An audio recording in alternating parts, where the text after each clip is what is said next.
vibration so I can be aware and conscious of everything that I say, do, and think. Because at this platform, this is a teaching platform, and maybe I don't know it all. I don't know it all. I'll tell you right now. But I know some stuff. I know a little bit about a lot. And I do know one thing, Islam family, I'm raising my thoughts and giving praise to the great God of the universe, Allah. Many people call God by many different names. Many people call God whom they deem to be God by many different names. Here in the Moorish Temple of America, we call God Allah, which only means the God, the absolute, the Father. All of these go in accord with one another. You know, I'm not going to argue the point. It is what it is. Allah. Give praise to Allah. And I give honor to his prophet. Because if it wasn't for the prophet Noble Drew Ali, I say all the time, it'd be no me. So I got to give honor to the prophet Noble Drew Ali for the work that he has done and the work that he's continuing to do through us and through the vehicle of the Moorish Science Temple of America and the Moorish National and Divine Movement. But let me talk to you, fam. Let me talk to you. Look, the reason why I went in early today, right? Because this guy, for the longest time, this guy, what I think he's trying to do, I think he's trying to piggyback. I think he's trying to piggyback. Piggyback, that's what I call it. Trying to piggyback to try to get himself some YouTube fame. Anyway, this guy on Sinetta TV, he come at me sideways. I don't pay him no mind because he ain't really, his scholarship is just, it ain't even no scholarship. His conjectureship, that's what I'm calling it. His conjectureship is all over the place. So I really don't pay it no mind, you know. So the other night, it was a brother on Sinetta TV. And the brother was talking about Marcus Garvey. If I'm not mistaken, his name is Jahisi Issa. Look him up. Matter of fact, where my phone? I would look at my phone and see if I can find him. But the brother was going, and he's a PhD. He's sharp. Actually going to be on Moorish World TV soon. I got his number. We're going to chop it up. Anyway, the brother is talking about Marcus Garvey going in. So this brother, and I'm going to name names. His name is Havon Bullets. Havon Bullets. But I'm going to call him Havon BB Gun.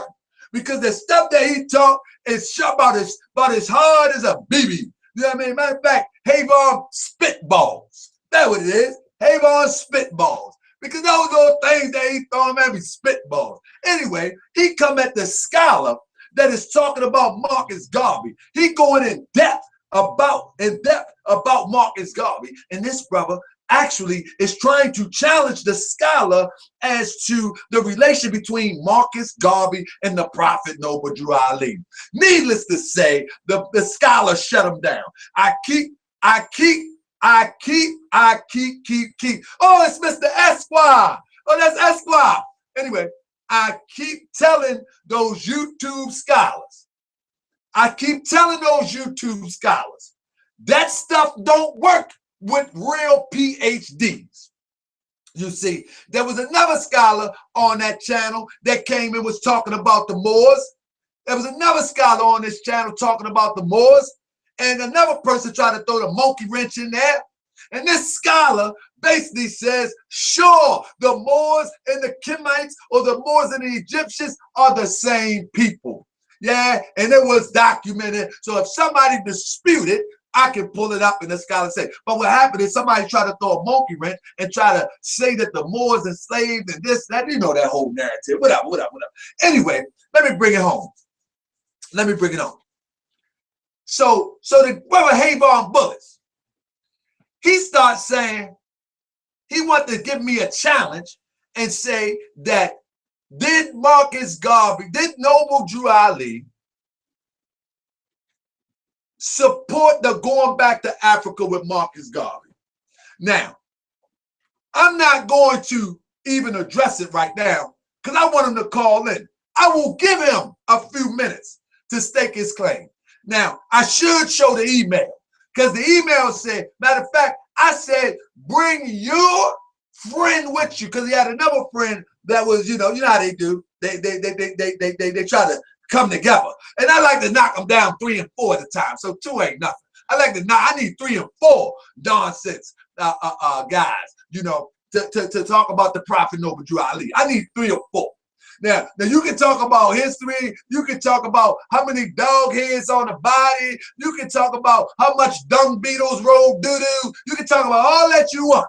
But when you talk about the Prophet Noble Drew Ali, you're talking to the right one. You understand what I'm saying? So anyway, these guys, he was supposed to call me at 7 o'clock. No call.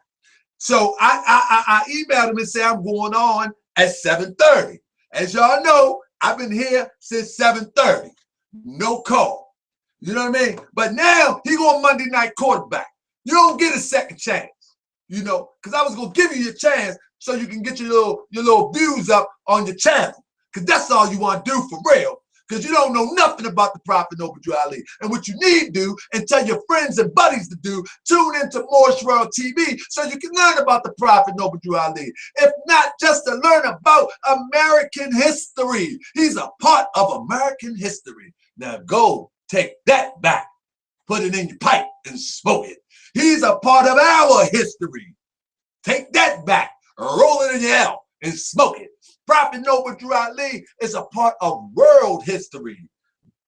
Yes, world history. Now take that back and do what you do. Anyway, with that being said, Prophet Noble Drew Ali is the man. Prophet Noble Drew Ali, the man. But anyway, we're going to move forward. Let me look in the chat. All right, we're going to look in the chat real quick.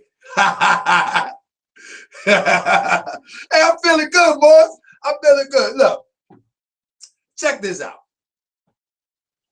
What we need to do is this. It's time to separate the truth from the falsehood. Now, I would invite anybody who wants to try to tell me what a Moorish American Muslim is. But first, in order for me even to respect it, you would have had to been a Moorish American Muslim. If you've never been a Moorish American Muslim, you can't tell me what it is to be a Moorish American Muslim. How many dues have you paid? How many temples have you attended? How many memberships have you signed up for? What have you done? What do you know about the Prophet Noble Drew Ali? Are you one that wants to just doubt the Prophet Noble Drew Ali because he looks like you? Is that what it is? Probably so. Anyway, Prophet Noble Drew Ali is this. He is a prophet true indeed. And when we say prophet, we don't want y'all to get all spooky with it. Stop getting spooky with everything. He's a prophet because he came with the antidote to this sickness and this illness that we find ourselves with. He is the prophet because he came with something that nobody else came with before or since to solve our problems. Period, point blank. So we don't got to get all spooky with it. Let's stop being so spooky. I know you went out there trick-or-treating yesterday. Some of y'all had to take the children trick-or-treating, and that's fine. But that's enough spookiness. That's enough spookiness. You know what I mean? That's enough spookiness. Now let's get with the real on the real. All right, so today is this. What exactly is not Moorish Science Temple of America? What exactly is it? A Moorish American Muslim. First of all, what exactly isn't a Moorish American Muslim is, what exactly isn't a Moorish American Muslim is one who do not understand the teachings of the Prophet Noble Drew Ali. And if you give me a second real quick, I'm going to pull up right now a document, one of the most sacred documents of the Moorish Science Temple of America, that we find to be sacred, we find to be divine, and we subscribe to it. We subscribe to it. Let me turn my mic down here, a little ring. Hold up. So, and we subscribe to it. This document is called the Constitution, the Divine Constitution and Bylaws. And this what is, and we're gonna chop it up for a minute because my brother Sharif is on his way. He's coming on tonight too. And that's gonna be a good one. Okay. I'm telling him right now. I'm telling him right now. Hold up. All right. I'm telling him right now. Hold up. Okay. They waiting for you. I'm about to tell him. All right. Anyway, so the divine constitution and bylaws, I'm gonna pull it up and screenshot it real quick and show y'all something if you're not familiar with it. Because this is going to separate the wheat from the chaff. Y'all remember that in the Bible? Did y'all even read the Bible? Did y'all read it? Or y'all got caught up into that foolishness? You know that foolishness, man, the Bible written by King James and 36 people. But man, listen, man, King James stole that from somewhere. Those 36 or 56 or 46 or 100 people, whoever, they stole that information. And then they encoded it. Come on, stop playing. It's still wisdom. Much wisdom to be learned. Stop playing. All right, now here we go. All right, so I'm just pulling this up off the internet. And what I'm trying to show you is that the Constitution and bylaws is this. In Act 6, right? If y'all can see it. Act 6, it states as follows. Act 6 states, with us all members.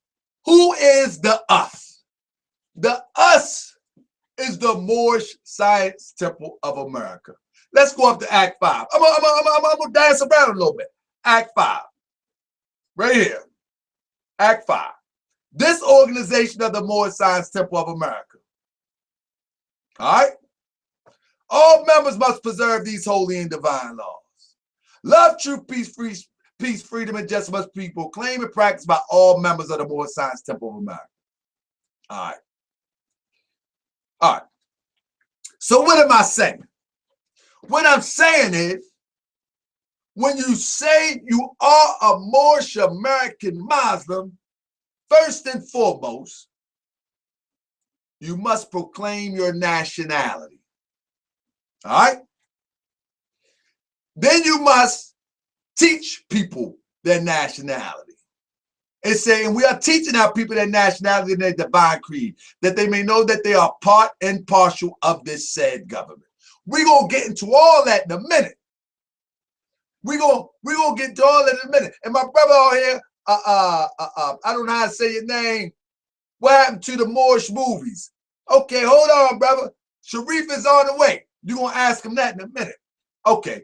Then they talk about attending meetings. So here we go. Do you know, and I'm about to step on some toes. Do you know that most people on the internet, on Facebook, have never been to a Moorish Science Temple of America meeting? I'm not even going to say most because I haven't I haven't done a check. But let me say a lot of people that is quoting what a Moor is and what a Moor does have never entered into a Moorish Science Temple of America. Press 1 if you know that. Most people on Facebook, most people, I don't want to use the term most, a lot of people on Facebook, I'm going to tell you, when somebody says they are a Moor, I want you to ask them, what temple do they attend? Because whether they attend the temple or not, that doesn't really validate or verify if they're a true Moor. But it will tell you who you're dealing with in a sense. But if you understand that, okay, we got some ones.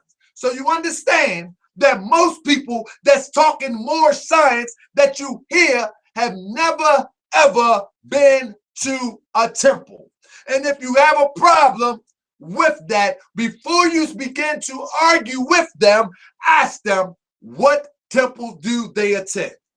Y'all got me. I want y'all to walk with me on this one.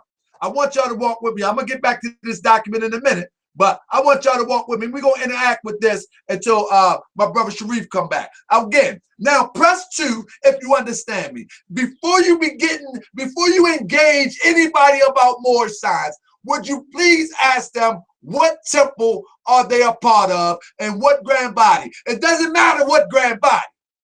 It doesn't matter what grand body. But just ask for clarification. What temple? Press 2 if you understand that, if you're with me. Because we're going to stop all this confusion. We're going to stop the confusion. Okay. You know what I mean? So y'all understand this. Okay. Now, check this out. Once you find out that they haven't been to a temple, a lot of times, it's not even worth your time. It's not even worth your time. Because listen, if you arguing with somebody that have never been to a structured, organized Moorish Science Temple of America, how do they even qualify to speak on the subject? How do they even qualify to speak on the subject? For instance, we got brothers from my brother Sharif Bey. He a part of a grand body that they've been intact since 1929. Since 1929. Now, how somebody that don't even be a part of that can speak on the topic? How can they speak on the topic if they never entered into the walls of the Moorish Science Temple of America? And don't go for the okie doke. Oh, the Moorish Science Temple of America is not the walls. It's the mind. It's the body. It's right here. It's you. Okay. Okay. We're going to build a nation with you. A nation of one. A nation of one. Okay. Now, grand body that I'm a part of, they have a lineage all the way back to 1929. You look at grand bodies like my brother Kenyu Bey. He's connected to people go back to 1929. You look at the brothers, that connection, that genealogy. As I said when I was in the temple one time, when you open up the book of the Bible, you see genealogy. Let's find out who these people genealogy is before we start to argue with them. Before we start to argue about amendment that, license plate fraud, tags. When they start talking about, first thing you should ask, when somebody say, you got a right to travel, first thing I'm gonna say is, what temple you belong to? What temple? Okay, I understand right to travel, but what temple you belong to? First time somebody try to sell me a package, I'm going to ask, what temple do you belong to? That is the starting point. That's the starting point. Not saying you have to belong to a temple. That's not what I'm saying. But that is a starting point. That is a red flag.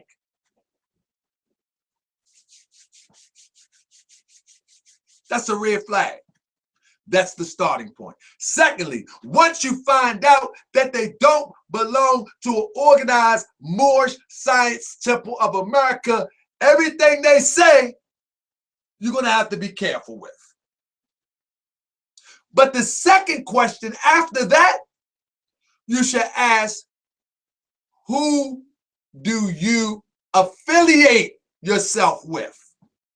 Because we have some brothers and sisters that's not in the temple, but they affiliate themselves with bona fide Moors, bona fide temple Moors, bona fide qualified Moors. Ask them who they affiliate themselves with. Period, point blank. That's it. What temple you belong to? Okay. You're not in the temple. Who do you affiliate yourself with? And then you run a check. Don't get into no arguments because you're wasting your time. You're wasting your time. The Prophet Noble Drew Ali say this organization of the Moorish Science Temple of America is not to cause any confusion or overthrow the laws of the said government. Why do we have people trying to overthrow or trying to disregard that we are part of the United States government, like it or not? And everybody here is a part of it. If we wasn't, there will be no reason for the Prophet Noble Drew Ali to fly that flag. You can say what you want. If we wasn't a part of this government of the United States of America, and if the Prophet wasn't trying to get us in accord with the government of the United States of America and align us with our government in accord with the government of the United States of America, he wouldn't be flying that flag, people. Common sense. Common sense. Real common sense. Why would the Prophet Noble Drew Ali fly that flag if he want to tell us that we are not bound to anything under the United States, or we indigenous, and all of that is fine. I don't have no problem with that. I'm just saying, don't say that's Noble Drew Ali. You can say whatever you want. Just don't say that's Prophet Noble Drew Ali. Don't try to sell no license tags and say that you're more as it relates to the Prophet Noble Drew Ali. Because he don't do that. He don't do that. He don't, man, come on, man. The Prophet Noble Drew Ali said, these are to make us better citizens. This is to make us better citizens, better people, not a sucker.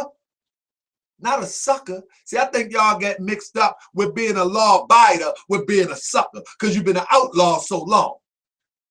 I think what you got mixed up is being a law-abiding citizen is being a sucker. I think that's the problem. Real talk. I think that's the main problem. If we can get past that, then we can make something happen. Then we can make something happen.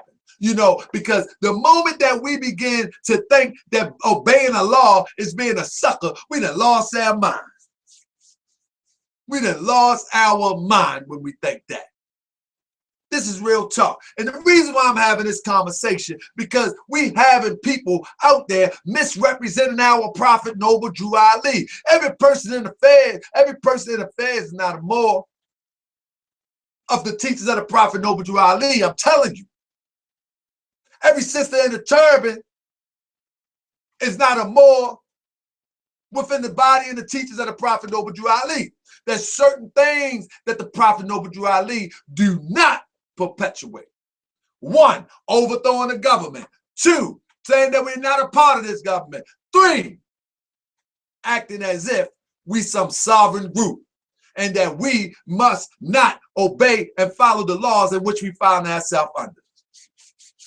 You know, that's it. I'm looking at my brother Nasir. Peace and love, my brother. Peace and love, my brother. Look, check this out. This is not really to knock anybody off. I love my people and I desire their unity. But we need to begin as true Moorish Americans. See, because this is the Moorish American time. If you ain't, you need to get on the ark. Remember the story? Let me tell you a story. Remember the story about with my man Noah. And he was calling everybody to get on the ark. We need to get on the ark. The Prophet Noble Drew Ali has the game plan. It's game time. We got to roll with it. Where's your economic security at? Huh? Why are we sitting up here arguing? Why are we sitting up here arguing with one another? Where's your economic security? Until we begin to build a unified nation with brick and mortar, we just talking, man. We just talking. All that old Facebook argument, that's why I don't get into that. Because half of these guys that are arguing, they even live in somebody's basement. They haven't built nothing. They ain't did nothing. They ain't even raised their own child to be Moorish American. Okay, my brother got a question. Come on with the question, brother. What you got for me? You know what I mean? Call in. I'm going to let you call in while we waiting for Sharif. I'm going to let you call in. Who want to call in? Let me find the number. I don't even know the own number. Let me see.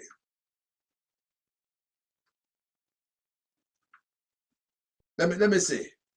Hold up. Let me find the number. Y'all got patience. Y'all got patience with me. Y'all got patience. Hold up. Let's do this. Hold up 1 second. I'm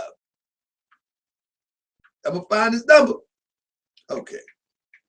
And somebody got a question. Hurry up, call in for Brother Sharif come in. Because Sharif and I like to talk. Y'all know we like to talk. So I need anybody. Let's go call in. Do it now. Because Sharif will be in about 20 minutes. And we like to talk. So let's do this. All right. Any questions, call in. Call in with any questions.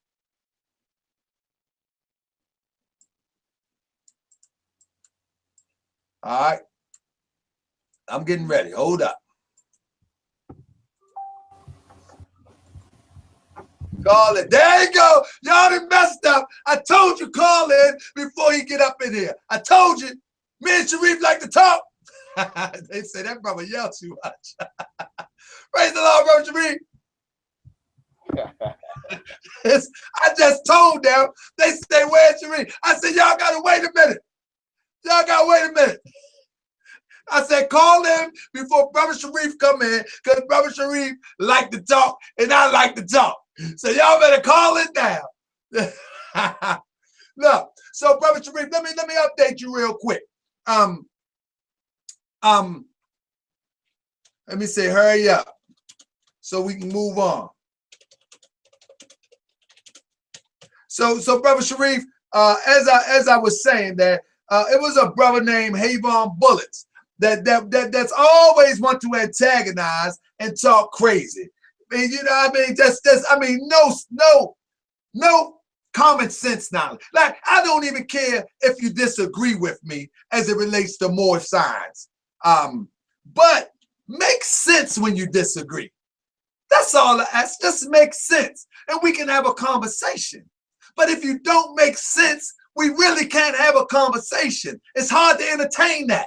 You know what I mean? Because I get frustrated. And just like I know you, I look into your face sometimes with some of them conversations and you be ready to pop. Man, look like your head about to explode. And that's how I feel too. You know, so I don't have a problem. I don't have a problem with the conversation. But anyway, so I tell the brother, look, I'm going to go on early tonight. Now, everybody all the family up in the chat room, y'all know I be running late all the time. Sometimes I don't start at 8:15, 8:30.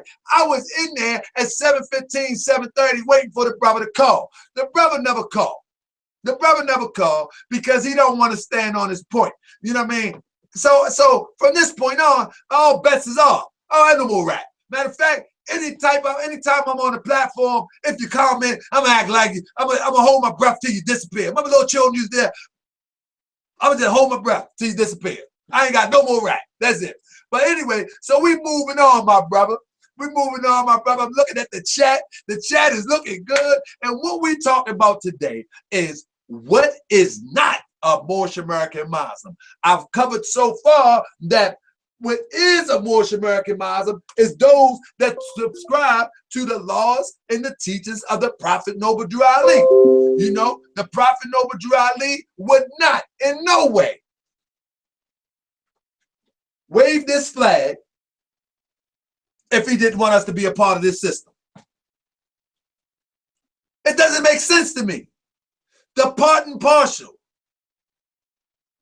Why would we be waving this flag? But all of a sudden we so in business. The U.SA is a corporation, and the United States of America. That's all fine and dandy. Why are we flying this flag? That's what I need to know. So, Brother Sharif, come on in the chat, and I'm gonna ask you a few questions. And we're gonna build on the, and we're gonna build it on up and work our way up. Brother, let the people know, because don't nobody know you no more. You've been running around teaching karate. Hey, let me tell y'all something. I watched my brother Sharif video. Sister posted a video of my brother teaching class. I think I know karate. So Haven spitballs, you know, Haven bullets, Haven spitball. You try me if you want. I've been watching my brother Sharif, and man, his student was phenomenal. Shout out to Kyle, and I'm telling they look good. They were doing that. I said, man, I want to try my brother. Oh, when I see him, I'm going to try him. I might have to try him on Saturday because I think I know something now. Hey, but I'm telling you, that brother know his stuff. Look, let me tell you something. Me and the brother Sharif, we had hung out together in Maryland at an event, and I seen the brother doing his thing. But it's one thing to see him doing his thing and then to see his students. See, you can see brother Sharif all the time. But when you see his students, what you seeing is the seed in full manifest. Woo! That was amazing. You already know we're getting Kyle ready. Actually, next week, not this upcoming weekend, but the weekend we're gonna be in Baltimore. We're shipping him off to China to fight. He's gonna be fighting full contact fighting in China, representing our school. In about a week. So, man, hey, I'm sorry if I talk, but I'm telling you, I watched that video and I was like, you know, it's one thing to see you, because I done seen you at the event, but to see, man, it reminds me of chapter 1. The chapter 1 of the Moorish Holy Quran, it talks about that seed. It must be planted in the soil that it can grow. Right. And when you see your students, you see the seed of you in full manifest. Yes, man, they look good. But anyway, with that, bro, I'm sorry. I got to admire my brother. I'm not worried about y'all. My brother, come on in, brother. Yes, sir. I want to first rise and give praise to Allah. I want to give honors to his prophet, Prophet Obadrali, the last prophet in these days and times. I want to give honors to the forerunner, Marcus Mosiah Garvey, to the Moorish Science Symbol of America, to all past and present leadership and membership of the organization. I want to give honors to my comrades in arms and Ali's men. I want to give honors to Moorish World TV and to my brother off the Turnbuckle Bay. Brother Tahaka Bay, man. I ain't been on the show in a minute, you know. I'm kind of excited. Hey, brother, and I got something right for you. It's a brother named Philip Deshaza. If I say your name wrong, I'm sorry. Yeah. I'm sorry. I mean, I keep saying I'm sorry. That's old way. That's old way. I apologize. Pardon me. But nevertheless, his name is Philip. He said he thought that the flag was a symbol of slavery and oppression for what it's worth. Can you build on that for a second? Sure. Go right in with that. Absolutely. First, I can say this, that it's understandable. You guys have to pardon me. I lost my voice a few days ago, but I'm just getting it back. But it's understandable that a number of our people, that a large amount of our people would say that flag represents slavery and oppression, right? The only reason that we would think that, or that our people would think that, is that they believe erroneously that we have no stake in the very system that the flag represents. See, the flag does not represent slavery and oppression. The flag represents a system of management, and that is what we call government, right? It represents a nation, and it represents the management system that serves that nation. That's what it does. You see what I'm saying? And so it's who sits in those seats. Now, real quick, here's a part of history, quote unquote black history, that almost no conscious individual or conscious scholar teaches on, which is amazing. And that piece of history is our history in the South from 1865 to 1877. Anyone, matter of fact, bro, give me a hot second. Give me like about Give me about 10 seconds. Give me 10 seconds. I'll be right back. 10 seconds. Hold on. Well, I might as well not even say that. What I'm gonna say in 10 seconds. Anyway, family, look, check this out. The bottom line is this: it is Moorish American Muslim time. Everything has lined up. The stars had lined up.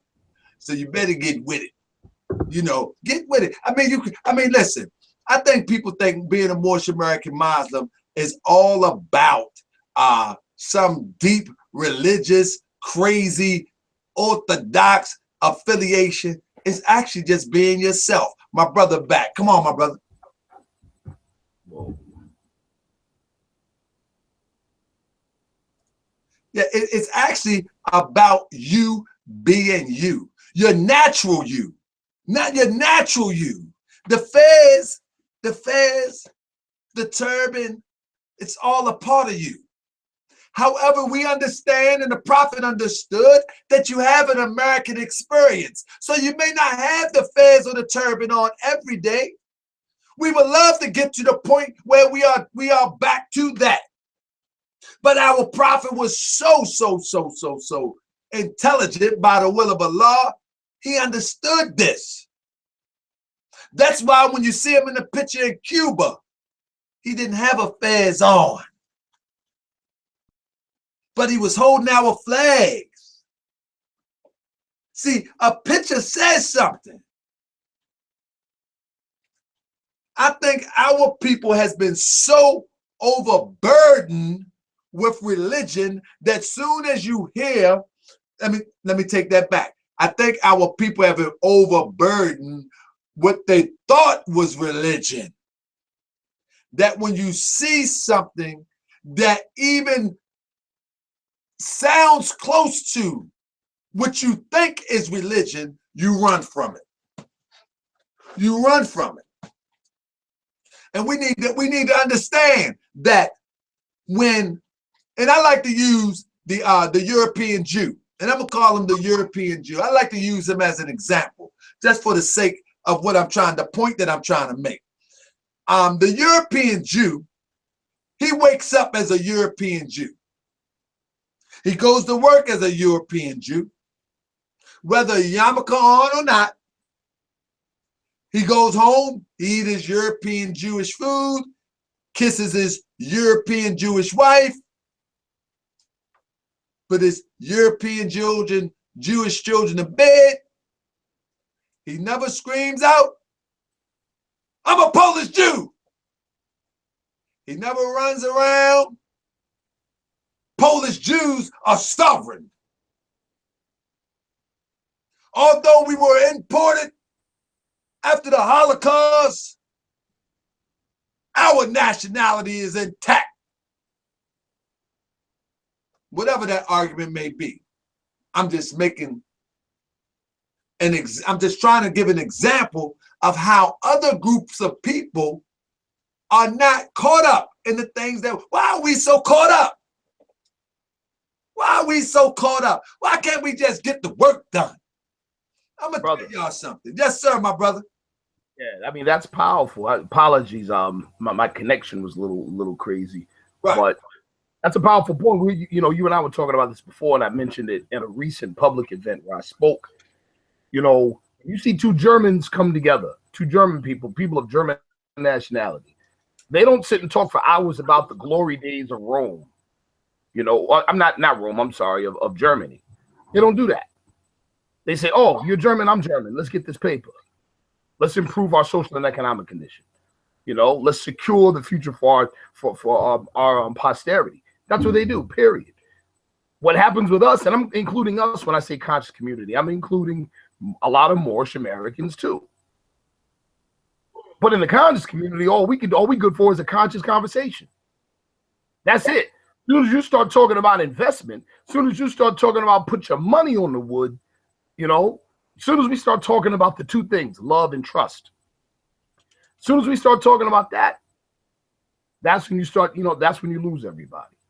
And one of the reasons why, and to your point, we make such a big to-do about a whole bunch of other things is two reasons. One, we're not we've been deprived for so long of a real identity, national identity, right?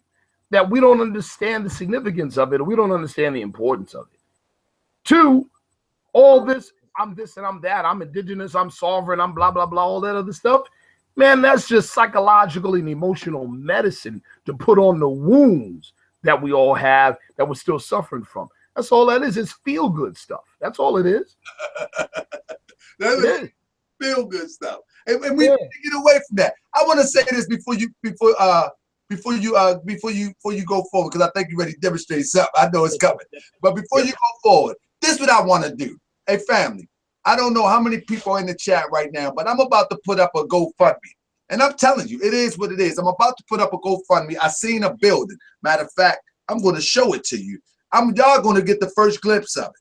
I seen a building that we can, here in Baltimore, that we can put a more science temple, definitely a temple, because I have a temple. Not only a temple, but we can also put a school, a daycare, as well as some apartments upstairs.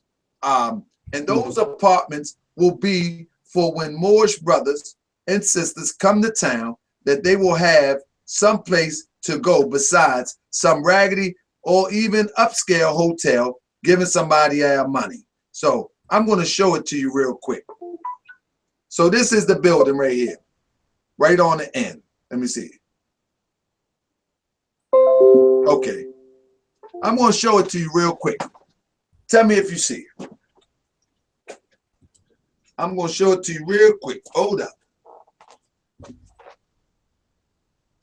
Oh. What happened? Okay, here we go. See if y'all can see it. I see that. That's the front of the building. Let me see if you can see it. That's the front of the building right here. You see? All right, let me give you one more picture. Oh, no, that's the front right there. See that? That's the front of the building. All right, I'm going to give you one more. That's just the side view. My bad. That's the side view, if you can see it. And that is the front view. All right. You see that? Now, I know, because I do this type of business in Baltimore, that I know that I can get that building between 15, probably 15,000. Tops 20, but 15. And I'm talking about the building, both of them. I could get both of them for 15 to 20. I know it would take about 20 to get the ball rolling. Let me ask, press 1 if you would support in helping me raise money for this. We have a brother named Webb Bey, and I told you I'm going to put Webb Bey on Front Street.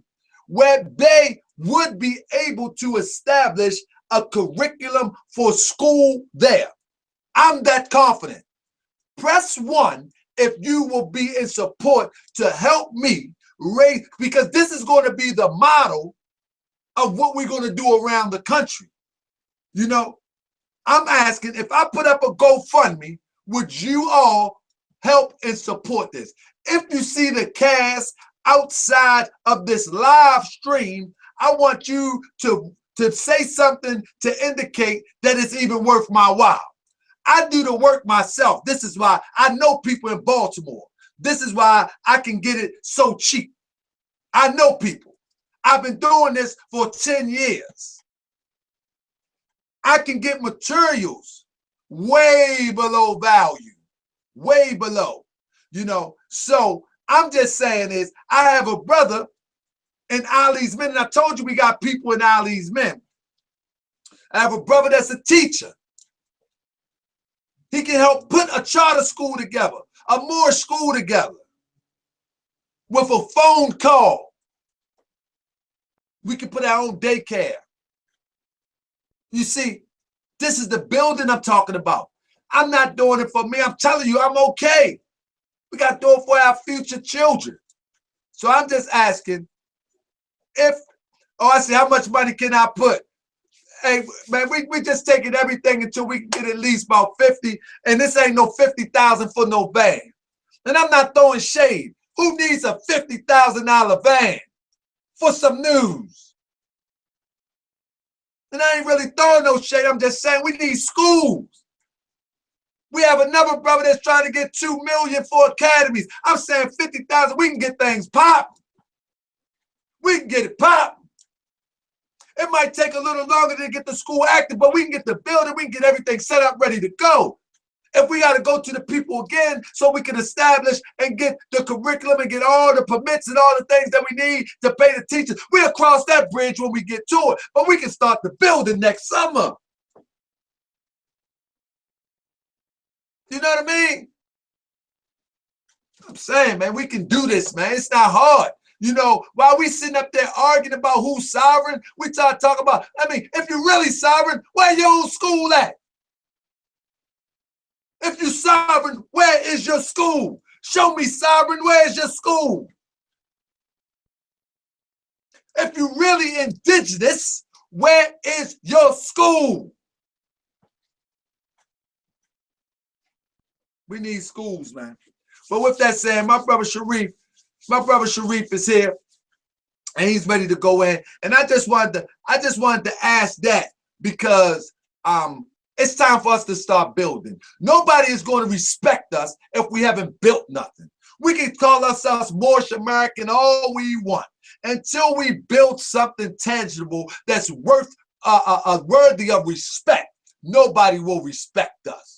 You can do lectures, you can do debates, you can write 1,000,001 books. But until you build the infrastructure of your nation, we really got nothing.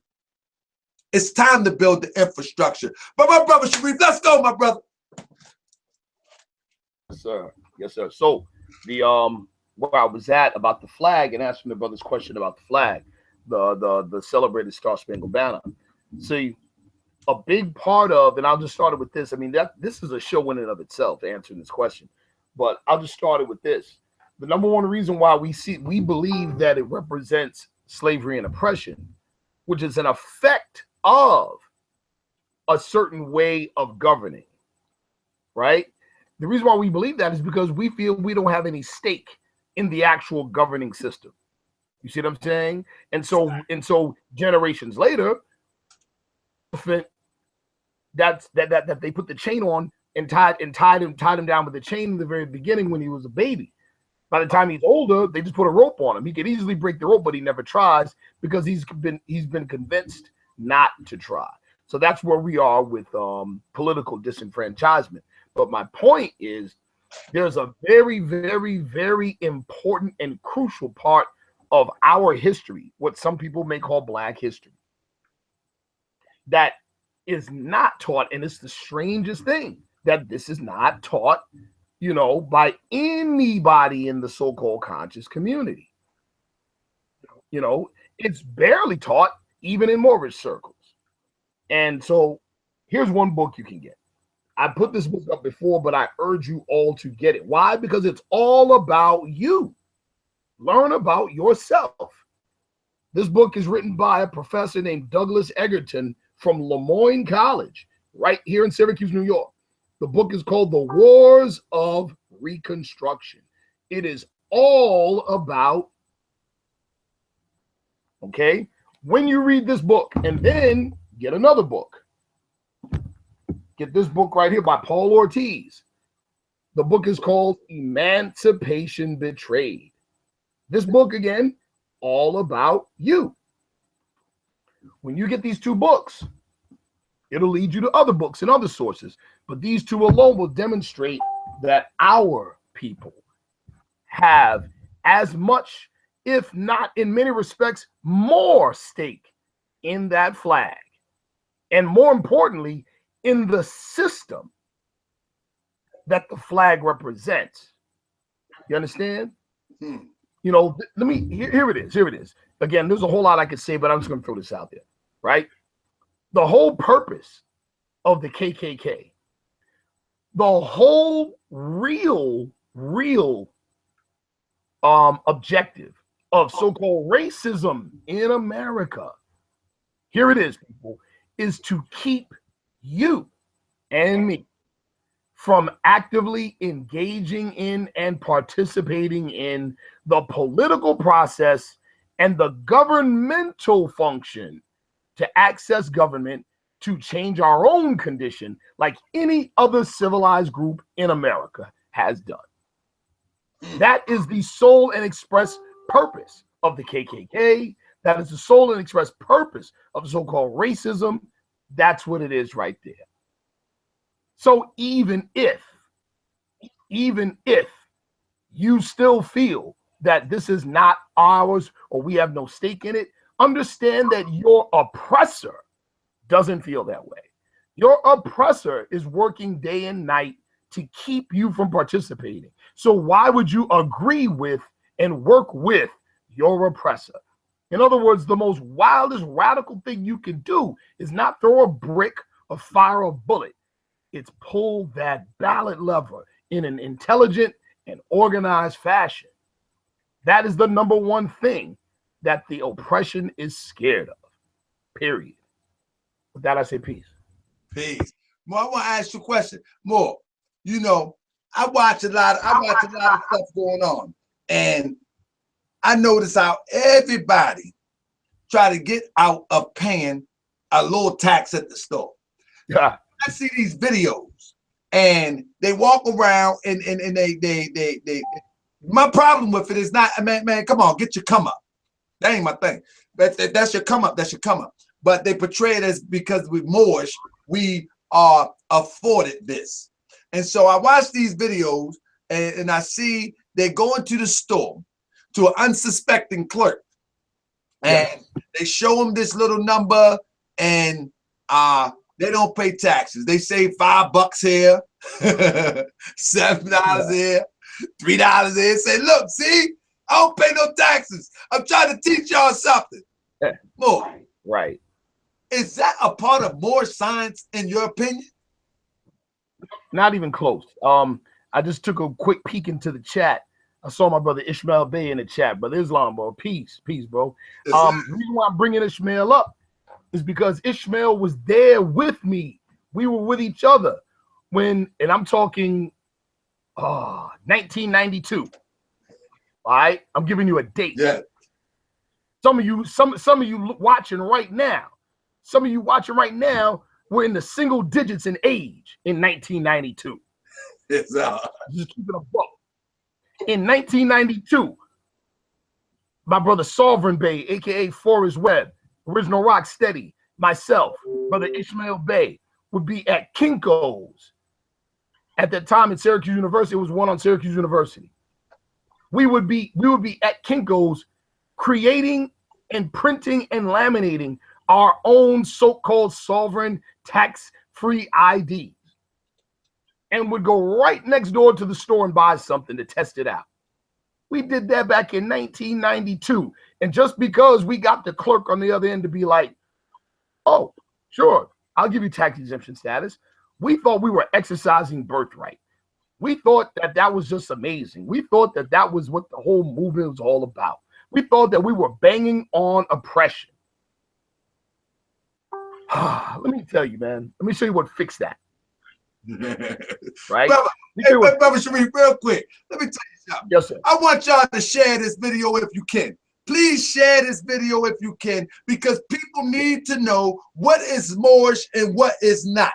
And like I said when I put this out on Facebook, that they ain't gonna like this. Nope. And they are those who do not subscribe to the teachings of the Prophet Noble Drew Ali. Right.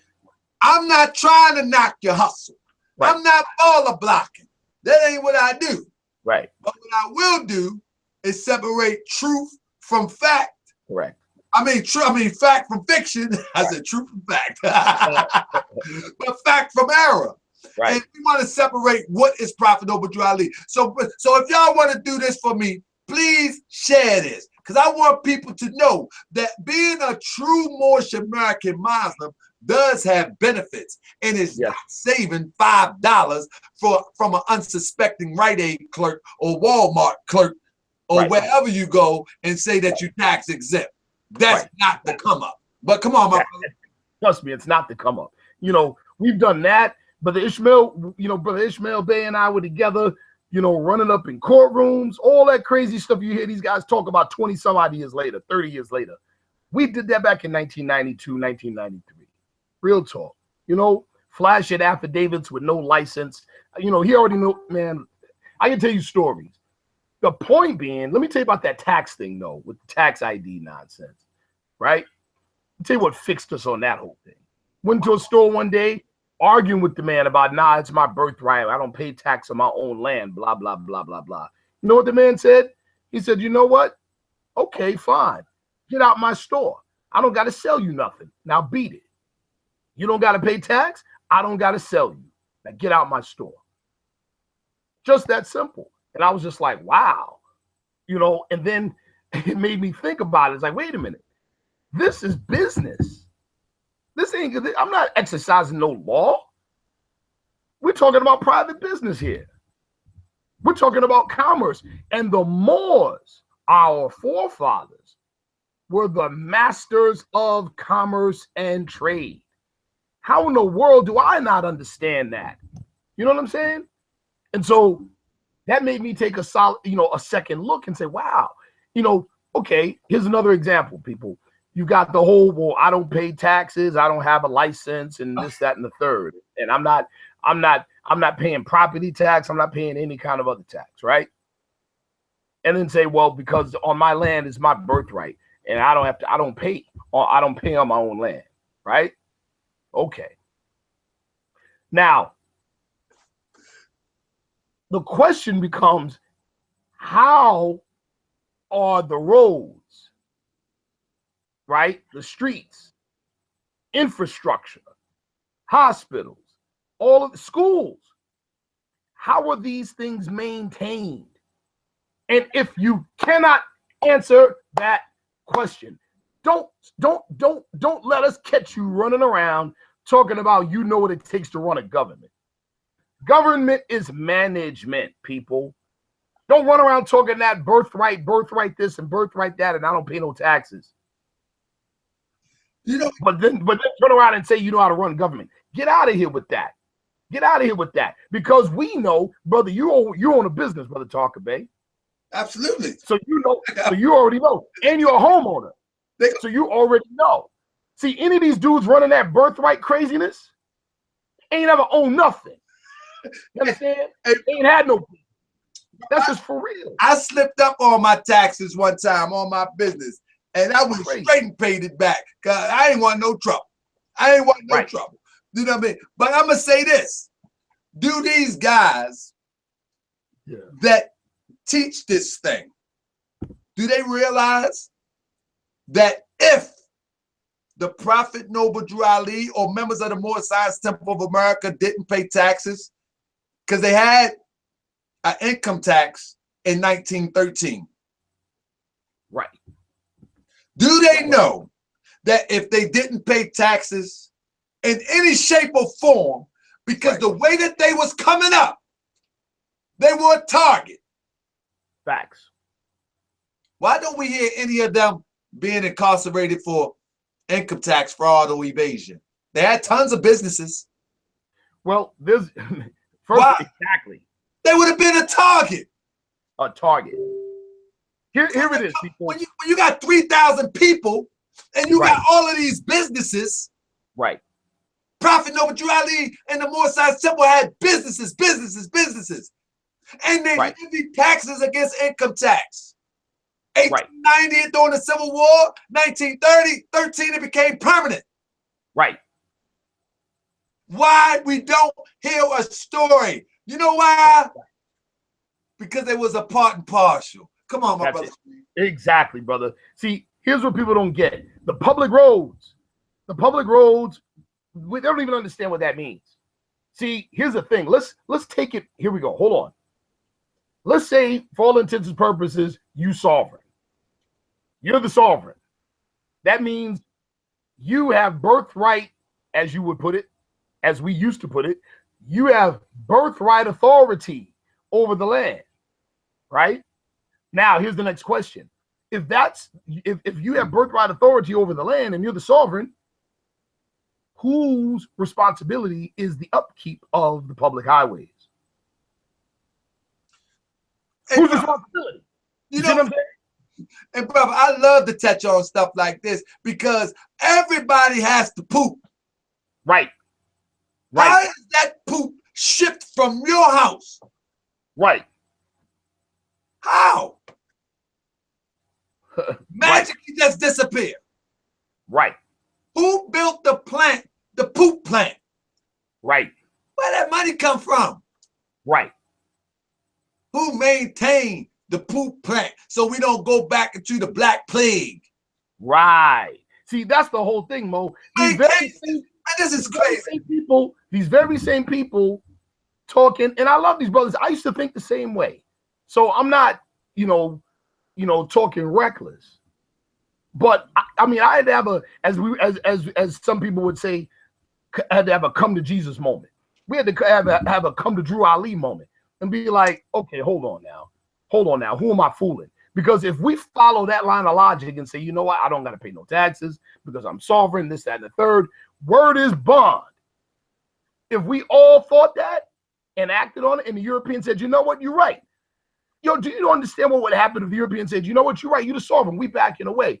Yo, we would be in the horse and buggy days in 48 hours. You understand? In 48 hours, we'd be back with, man, listen. Like you said, brother, we would have Black Plague within 7 days, bro. Within 7 days, we'd have the Black Plague on us. Because none of these people know what to do with a sewage treatment plant. None of them. Nothing.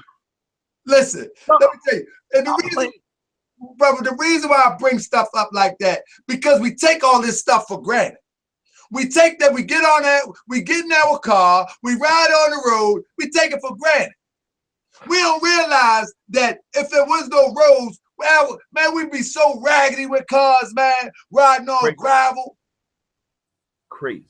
Come on, we didn't have no street. Man, who pays that electricity bill for these street lights? For the traffic light, who pays this? Let me tell you this one brother. He tried to get slick with me. He was a good brother. He tried to get slick with me. He said he owned the house, right?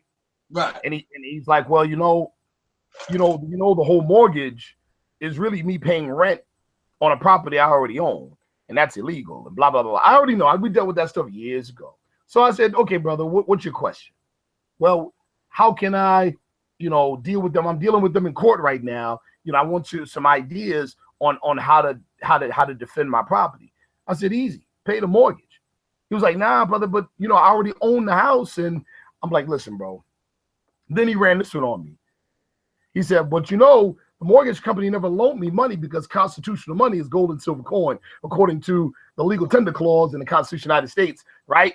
I said, okay, brother, what did they loan you? He said, they loaned me credit, and it's illegal to loan credit. So this is what I asked him, Mo. Again, this wasn't even a knowledge issue or an information issue. This is a psychology issue. He said, well, they never loaned me money. They loaned me credit. I said, so that's going to be your defense? He said, yeah. I said, you know what? That's interesting, brother. I sued Syracuse University back in the 1990s using the same thing, right? Well, I didn't sue them. Actually, no, I did. I did, actually. And they threw my case out. But I said, let me ask you one question, brother. If you can answer this one question, you might get somewhere. He said, what? I said, so you're saying that it's illegal to loan credit? Yes, it's illegal for banks to loan credit. Yes. I said, you know what? I agree. I said, now here's my question to you, brother, and you better pray they don't ask you this question. I said, when did you realize it was illegal to loan credit? Before you applied for the mortgage or after you applied for the mortgage and got the mortgage? Which one? How about that? It ended the whole conversation because he was being a slick Negro. You see what I'm saying? He was being a slick Negro. It's like, come on, man. Come on. And the main thing is, my main thing is this. If you want to come up, that's fine. Try it. I ain't one to knock the hustle. But what I'm saying, don't say that's Prophet Noble Drew Ali. Don't say that's more science. Just say, boy, I'm going to try to shoot this jumper. They might put it on the backboard. They might not. But don't say that's Prophet Noble Drew Ali. Because Right. that's not Prophet Noble Drew Ali. You know, when you want to put tags on your car and you don't want to pay for registration, you don't want to get insurance. Right. Just don't say that's Prophet Noble Drew Ali. That's not Prophet Noble Drew Ali. Here's another thing. Do you think that the Prophet went through all of that labor, time and effort and energy, his life on the line, all this other stuff, building this organization and going through everything he went through, just so you could not pay some taxes, drive without a license, and you call that birthright? Like, are you serious? You know what's funny to me? I would love to see, when you go buy a house, yeah, and they have all these fees and I would love to see somebody go to close it and start talking that stuff. Right. You go to close it, you gotta sign all this stuff. I want to see you talk all that stuff there. You be right. But Mo, that's my point. That's my point. It's like, if you know that what you're engaging in is what you say it is ahead of time, then you're in bad faith. You're operating without clean hands if you engage in it just to get the benefit. That makes you a slick Negro. It makes you, at best, you operate off the wimpy principle. I'll gladly pay you Tuesday for a hamburger today. You know what I'm saying? Come on, man. That's not honorable. So, it's not honorable. Absolutely, my brother. So my thing is saying, what is more science? Is that more science? Is buying a package offline to say that you it's buying a package and say, I'm going to give you a Moorish curriculum, and you're going to pay $150, $125 for this Moorish curriculum. Do you ever recall the Prophet ever? Now I got a nice old book here. But do you ever recall the Prophet ever selling any curriculums, anything? He had a bunch of businesses. So I'm pretty sure if he was into business and commerce, that would be one of the businesses. Right, exactly. People don't just a piece of trivia, right? What was Prophet Noble Drew Ali's job during that time period? Answer: he was the job. He didn't hustle the movement. He had the Moorish Manufacturing Company, his own business, where he produced compounds, teas, and oil. That's what he did. That was his business. So, that's a little piece of trivia. But he did not peddle lessons. He did not peddle. Matter of fact, Moorish Science Symbol of America. What does he say? He says, the lessons in this pamphlet are not for sale. But for the sake of humanity, as I'm a prophet and the servant is worthy of his hire, you can receive the pamphlet at expense. In other words, you can get it for the same price it cost him to print it. Meaning, he wasn't making any money. You see what I'm saying? Wasn't making any money on it. But what you have now is you got a lot, it's sad. People are prostituting the movement as best they can, or what they think. They're prostituting the movement. Oh, well, I'm going to sell this lesson package, or I'm going to put together this degree of knowledge, and I'm going to hustle it. I'm going to sell it. Information. It doesn't mean a thing if you don't put something on the ground.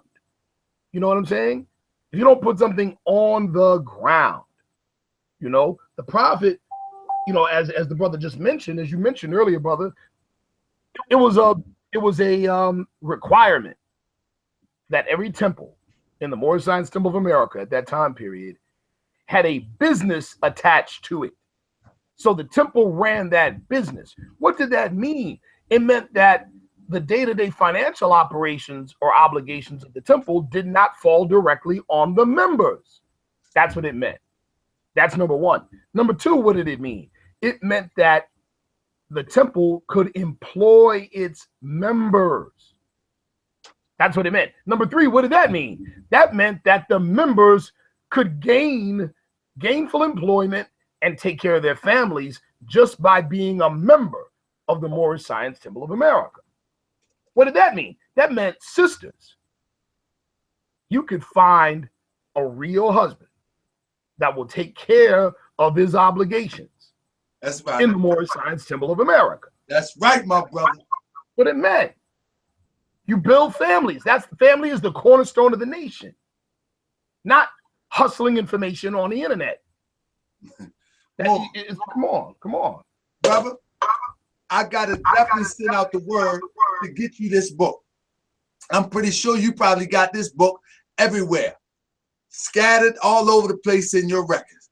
This book is called The Moorish American Apologetics.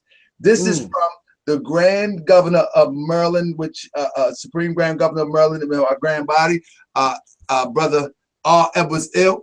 And in this book, my brother, this book got all the comings and goings and histories of the Prophet Noble Drew Ali. This brother has done research in him, my Grand Sheik, as well as Brother Barnes Bey out of ATL.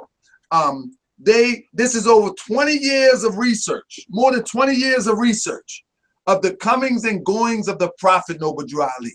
This is why I speak on the Prophet Noble Drew Ali with such truth and such power. Let me tell you something. Every document that this brother is displaying in here, it actually is the legitimate documents. It's the legitimate documents. Those are old charters. You see?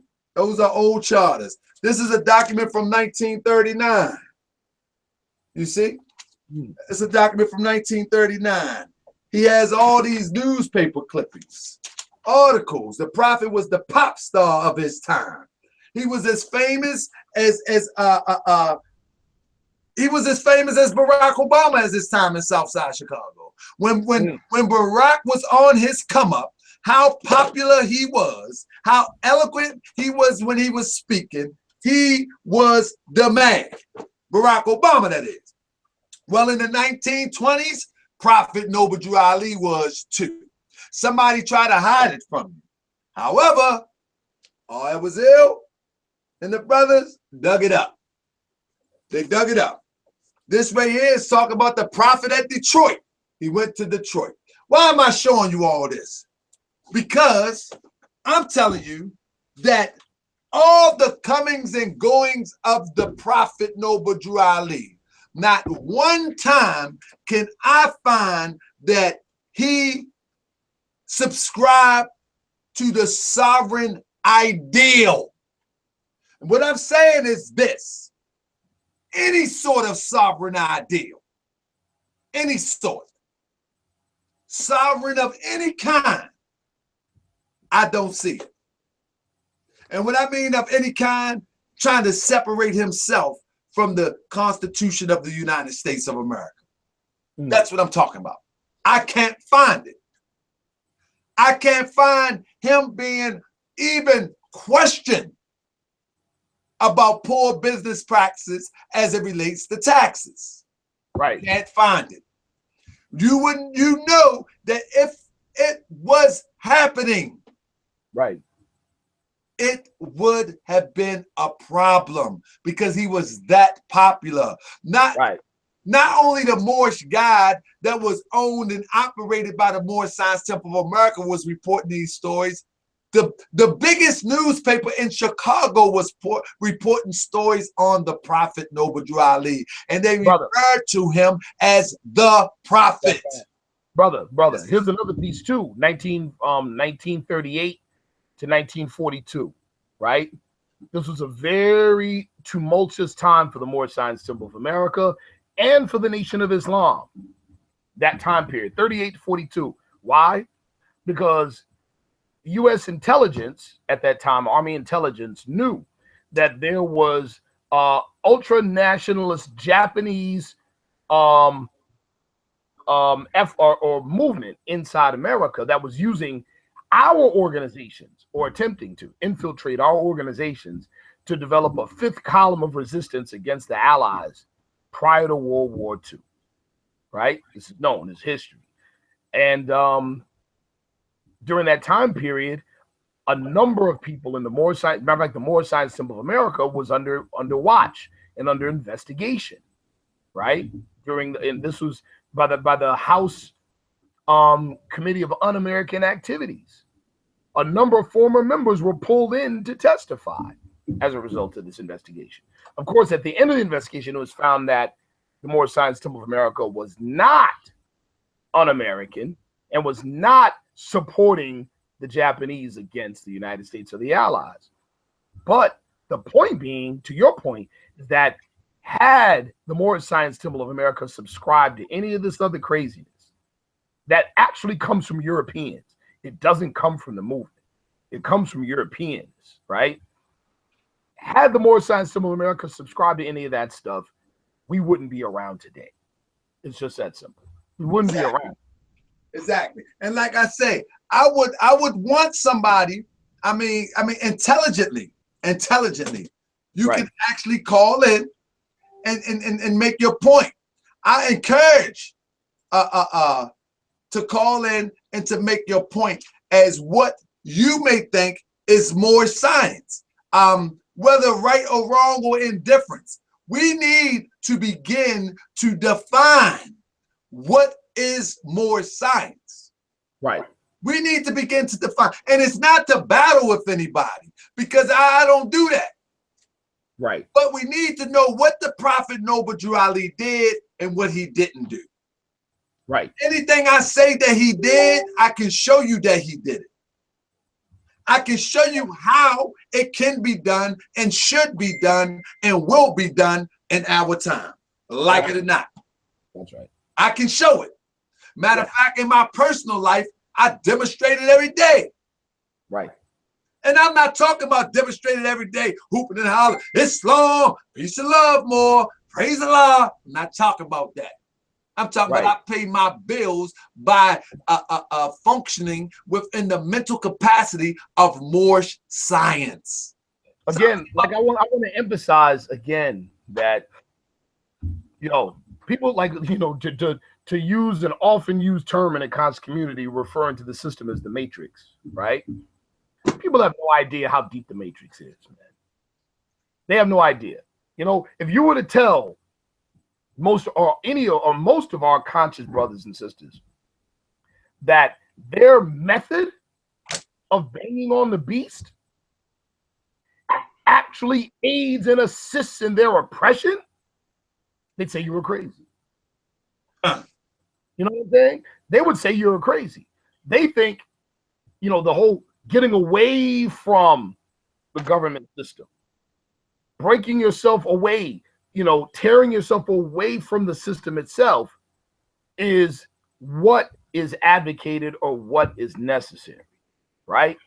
Well, here's the thing. The Moorish, and this is where they want to call us race traders or call us conformists or call us, you know, in bed with the European. When we say, no, we're a part and parcel of the government, and we are. What does that mean? That means that we have stake in the system. That's what it means. Now, here's the other part to that.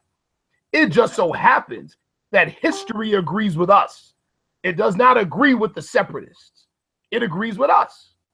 History does. Incidentally, that part of history, the European and the conscious community don't want to talk about and don't want to teach you. It's not secret. You can find it. I just showed you 2 books. But that's your history. And it demonstrates that from 1865 to 1877 and beyond, our people controlled politics and government in the South. That's what it shows. And as a result, it was because, you see, people hear about Rosewood, Black Wall Street, Coshada, Louisiana, you know, Wilmington, North Carolina, or South Carolina. You hear about these Asiatic towns, what you would call black cities, right? You hear about them. But what you don't understand is that what gave birth to them is us, our people, having political and governmental authority first. You had to have those things first to make those cities a reality. And what was the first thing that was dismantled before they went to burn down those cities? was the political power in the South that we held. That was the first thing. They had to break the political power that we held in the South. Once that happened, they kill you broad daylight. Just like today. They form and shape laws under police use of force policy. And these laws, it's not just a matter of European officers or officers killing our people in the streets. That's not the real racism. The real oppression is the fact that it's laws and policy that govern institutions that protect them in killing you. You don't have an institution that protects you in killing anyone, including yourselves. That's the point. And that's because we don't participate. We can participate like anybody else. But see, when you start to look at it from this perspective, then you understand why, if you get, our people are locked up more than any other people in the world. And what do you lose when you get locked up here? Right to bear arms and the right to vote. How about now? You know why? Because it impairs your ability to participate, to change the conditions of society to your liking. That's why it's done, people. You fighting the wrong fight. That's it. Peace. Peace, my brother. So I got about 5 more minutes, and I'm trying to think of what I haven't addressed. I addressed the paperwork thing. The paperwork thing is what I'm referring to as somebody telling you that your birth certificate is worth $1 million, but they broke. Don't go for that. We ain't going for that. So you want to ask them what temple are they a part of? Like I said, I'm a recap. Right. The name of this show is what exactly is a Moorish American Muslim and what is Islamism. I'm going to wrap it up with the Islamism part because that's very simple and straight to the point. But I'm telling you about character, and I'm telling you about those who call themselves Moors or Moorish American Muslims. You need to differentiate. Number one, first of all, when somebody brings an argument or bring a proposal to you, the first thing you want to ask them, what temple do you belong to? Again, that is not a do or die question. It's only going to set the tone to find out who you're talking to. After that, you may want to ask what grand body you are from. Why do I say that? That doesn't mean that we are different because we are from different grand bodies. Stop that. There's one prophet and one temple. What we're going to do is we're going to make the connection. We're going to make the connection as to who we are talking to. So if you don't go to a temple, red flag. Second, what grand body? If you name a temple, what grand body? You never heard of it? Never red flag. However, your final question before you indulge and engage in a conversation, ask them, what Moors are you associated with? If they say Ali's men, you already know. Good to go. If they say, I'm a member of R. Jones Bey, I'm a member of, I go to Temple 19 in Atlanta, Heru Reniciel. I know Brother Tahaka Bey. I know this brother, that brother, and these people have track records of being associated with productive, more science endeavors. Then you may have a conversation. I know the Brooklyn Moors. I know Kareem. Then you may want to have a conversation. But outside of that, most people on social media have never walked through the doors of a Moorish Science Temple of America that be speaking on Moorish. And you have to qualify that. Not to knock anybody. Not to knock anybody, but so you can have a civilized, educated conversation on the subject. If they do not say these things, again, Act 6 states emphatically, and I'm about to share it again. Act 6 states that with us, all members, with us, all members must proclaim their nationality. I'm going to go up to Act 5 again. This organization of the Moorish Science Temple of America, it's an organization, people. It's an organization. Understand that. If you haven't been a part of the organization, then we got to take what you're saying with a grain of salt. It is what it is.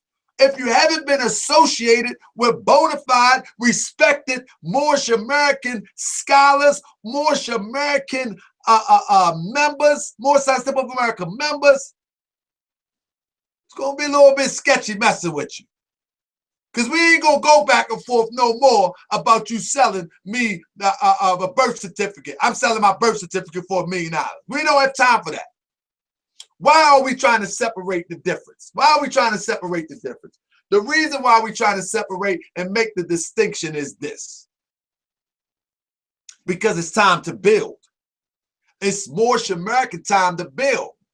And those that really want to build and get their hands dirty and get a few calluses, those are not the ones that are going to be arguing about some paperwork filing at the judge and making the judge respect something. Those are not the real workers. Those are just not the real workers. It is what it is. Like I'm going to give you an example. My brother Diggy Ali Bey, I know he in the chat, Islam. He called me today. He never been to a temple. But you know what he can say today? I talked to my brother Tahaka Bey. I know everybody know Tahaka Bey. So you know what? It's a safe bet that brother Diggy Ali Bey possibly is standing on Moors, not saying that I am the qualification, but people know where I stand. So if he say my name, then it's worth a ear. Because I'm gonna tell you, if he talk to me, I'm gonna give it to him 100. I'm gonna give it to him 100. I'm gonna give it to you 100. You know. But we need to know who we associate ourselves with. If you tell me, man, well, you're not a part of a temple, you're not a part of a grand body, you're not naming anybody that I'm familiar with, or that I look up on Facebook that's familiar with somebody that I'm familiar with, because I got brothers all the way out in California familiar with me, you know. Always shout out to my brother Roy Jones Bey. You feel me? Ron Jones Bey. My brothers in Walla Walla, Washington. Yeah. So when they mention Tahaka Bey, most people know me. But I'm saying this, even if they don't say that, when you start talking about that, yeah, I know Blackjack, Cul-de-sac, El Bey, Ali, Ill, man, I'll be like, hold up now. I don't know no Blackjack, Cul-de-sac, Ali Bey Ill. You know what I mean? So we need to know who we talking to. You know, if somebody trying to sell you some tags, Moors don't do that. Moors do not sell tags. Moors do not.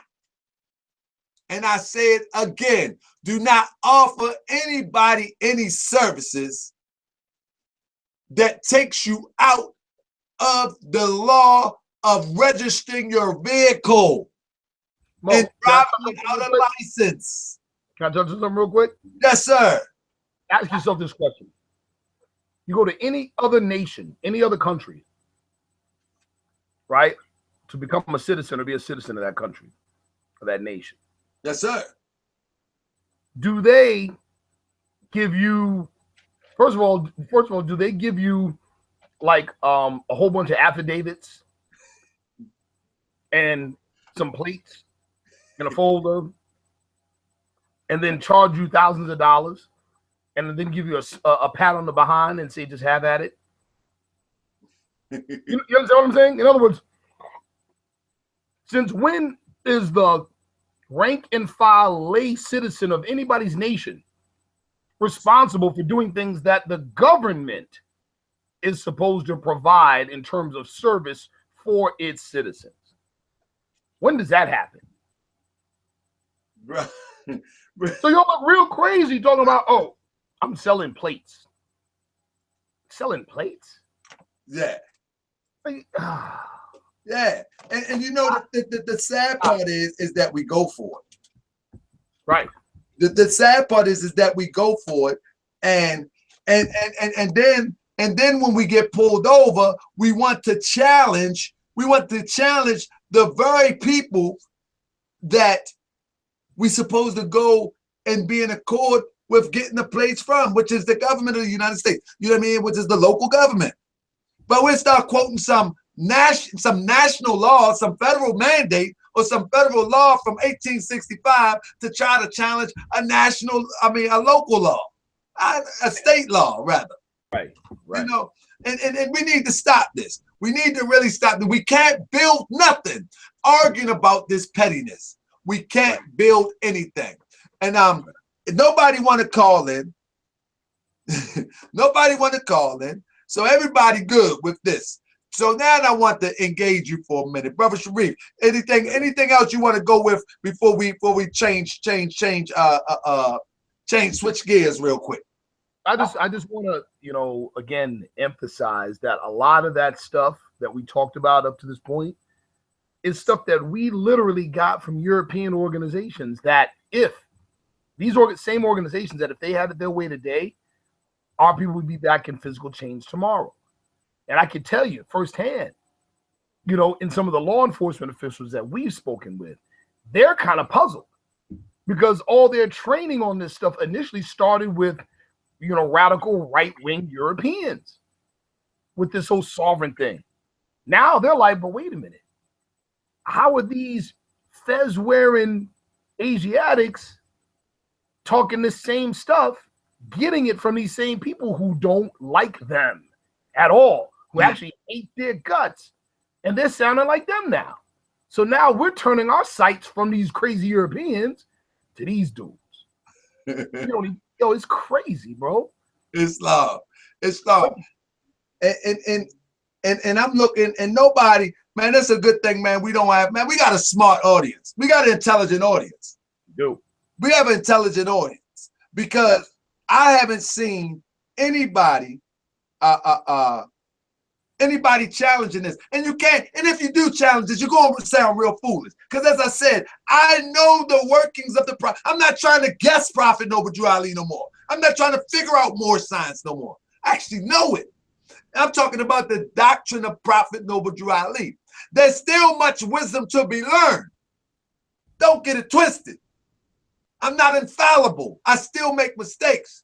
But I do know the difference between the doctrine of, I know the difference between Moorish science and your science. Let me put it that way. I know the difference between Moorish science and your science. With that, I want to shift gears. Brother, what is going on in Baltimore come this Saturday, brother? What is going on?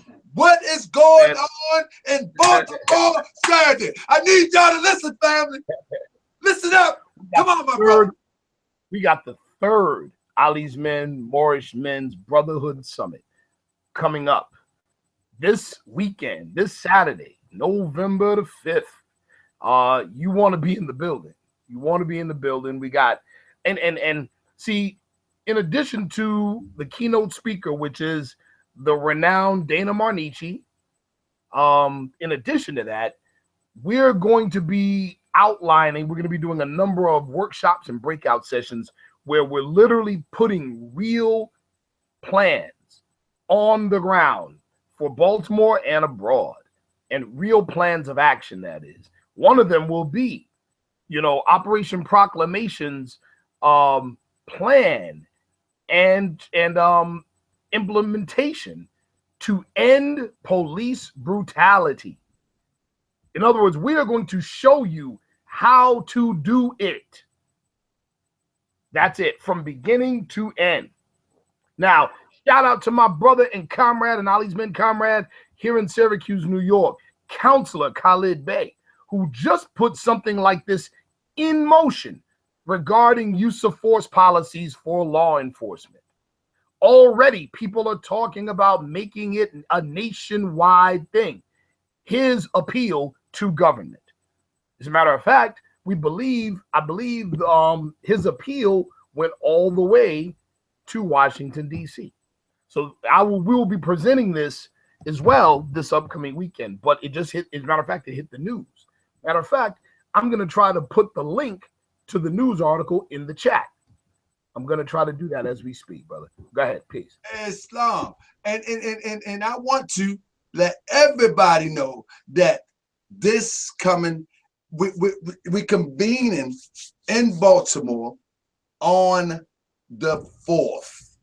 Yes. However, the actual presentation and event will be on the 5th from 9 to 5. Anybody see what I'm about to display? Now, from 9 to 5. Now, Brother Sharif, while I got that up, can you see that? I can see it. Now, the tickets are a $25 donation. Yes. We got Dana Marnici there, the renowned scholar, Sister Yes. Dana Marnici. Yes. She is going, and we need sisters in the building. If you're from Baltimore, we need you in the building. If you have the ability to travel, we need you to travel and come and spend the day with us. This is something that you don't want to miss. If you're in New York, that's a 3-hour drive, 3.5 New York City. Come on down.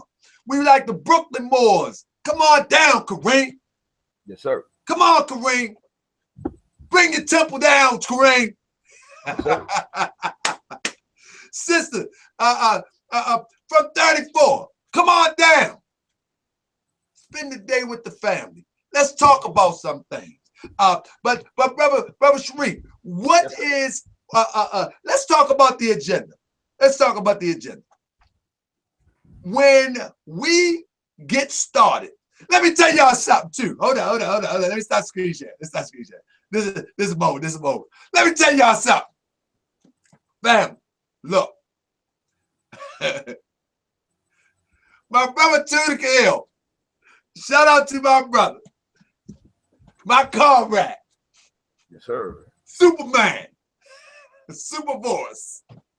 Brother Tunica Hill has told me that I'm gonna be the host. That's what he told me, family. That's right. That's what he told me, family. I'm gonna be the host. Now I'm gonna tell you something. Y'all know I come with surprises. Y'all know how I do. I come with surprises. And when I come with surprises, if I find a second, I might throw some bars up in there. I might. It's a new day for the Moors. Oh no. We're going to get in the huddle. If we find a dead spot, but we may not find a dead spot. These brothers got a phenomenal lineup. And we need you to come in the building. Come on. How many times do we waste time? How much time do we waste time?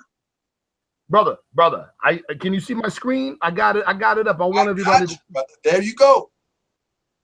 All right. I want to read a little bit of this. Syracuse counselor says, replace use of force policies that give cops a license to kill. Syracuse Common Councilor Khalid Bey is asking federal, state, and local leaders to eliminate and replace use of force policies for cops. Syracuse Common Councilor Khalid Bey sent a letter last month to leaders at the federal, state, and local level asking to repeal and rewrite use of force policies for law enforcement. In the letter, Bey argues that states' use of force policies violate the 14th Amendment, which affords citizens due process. Quote, despite the enormous public outcry for remedy, law enforcement under state policies of use of force continually injure, maim, and kill citizens of these United States with impunity. The unlawful use of force policies appears to have given our law enforcement officers a license to kill the citizens of the United States. Yo, we're not playing no games, bro. You hear a lot of people talk on YouTube. You understand? They talk on YouTube about these things and complain about the condition, but are not a part of the solution process. Ali's men is a part of the solution process. Moorish Americans demonstrate. We don't pontificate. It's not, boy. And look, and this is the thing. I want people to know this. If you are in the chat and you have not proclaimed, or if you're watching this video and if you have not proclaimed your nationality, this doesn't exclude you. The Prophet Noble Ali, as I said, in this book right here, I'm going on tour with this book. Me and Brother Sharif going to announce it soon. I'm going on tour with some of the information out of this book, and I'm going to show the workings of Prophet Noble Ali in real time. I'm going to show emphatically that the Prophet Noble Ali was like a pop star of his time. I'm going to show this, and an amazing part, after I discovered all this information, the amazing part is how they so smoothly concealed it. That's the amazing part. Not only about the Prophet Noble Ali, Marcus Garvey had the biggest movement as it related to the uplifting of our people of his time. And amazingly, they smoothed it over so well that if you go into what you will call, quote unquote, a black high school and ask them, do they know Marcus Garvey? They may look at you like they're clueless. And those that say they know Marcus Garvey, they could not give you the narrative of his program. And he gathered more of us together than anybody in the United States of America, even until this day. And why don't you know the details about it? I'm not talking about the conscious people. I'm talking about the regular people at the school in your neighborhood. Right. Why don't even a European know about them? The Europeans should know about American history, don't you think? Why don't the European know about the Prophet Noble Ali? And that what the European I'm talking about is the regular European that may live in your neighborhood that you speak to every day. Hey, Bob. The regular one. I'm not talking about the ones that make the laws and enforce. I'm not talking about them.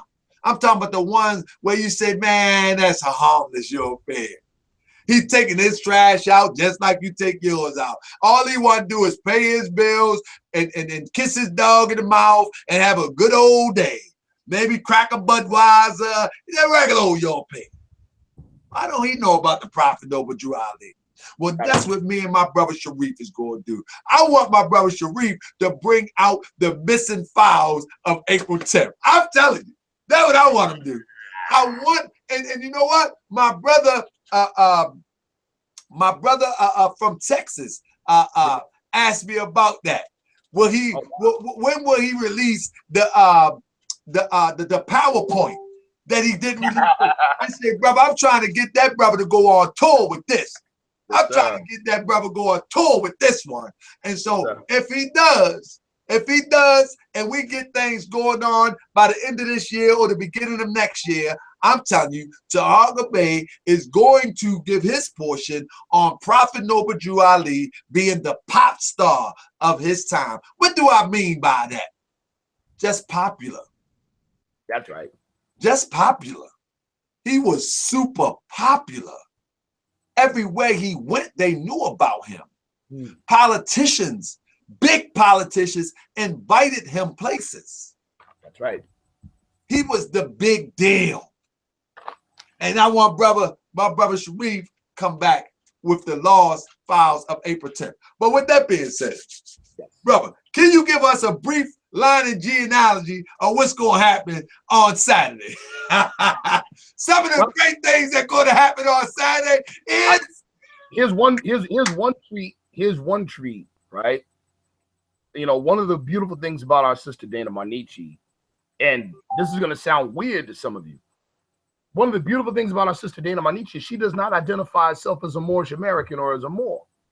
That's what's interesting. But the reason why it's interesting and the reason why it's significant and special is because no one can say that she's trying to push up the program of Prophet Noble Drew Ali and the Moorish Science of America. She don't got a foot in that race. But guess what? 95% of her research does. That's the beautiful part. So it's totally unbiased. Nobody can say it's biased, right? But what I was going to say, one of the treats is that Sister Dana Marnichi, in addition to being a noted scholar and professor, she also practices an active, healing tradition. She's going to be giving free treatments at the event on Saturday. Free treatments at the event, and she's going to talk briefly about her healing system, which is based upon making a connection with your ancestors or with an ancestral line and channeling force and energy through that ancestral line to affect a healing in real time, treatment of maladies in real time. So you do not want to miss that. She's actually opening her doors to serious students who want to learn the system. So that's powerful as well. So you don't want to miss it. You don't want to miss it. I'm telling you. I believe we got some other things going on too. The brother could talk about that. We got some other guests that are expected in the building. You mentioned something about PFK Boom, right, brother man? Absolutely. Check this out. What I'm doing. Yeah. I have my brother. I don't know if y'all familiar with him, but I actually, you know what I'm gonna do?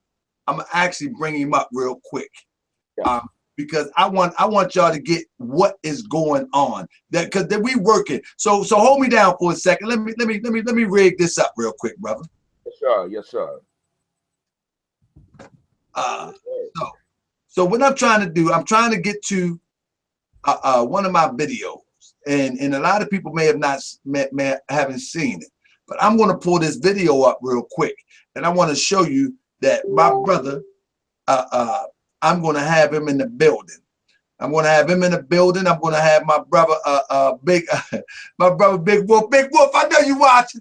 I know you watching, brother. You just told me the other day you watch it all the time, man. That's a good thing, brother. Love to see the Bloods. Love to see the Bloods. I love to see the Bloods politicking with the Moors, because it's going to take all of us. Bottom line, it's going to take all of us, like it or not. And that's just what it is. Whether you accept it or not, whether you a Blood or a Crip, it's going to take all of us. And so my brothers has aligned themselves with the Moors, and we're going to make something happen.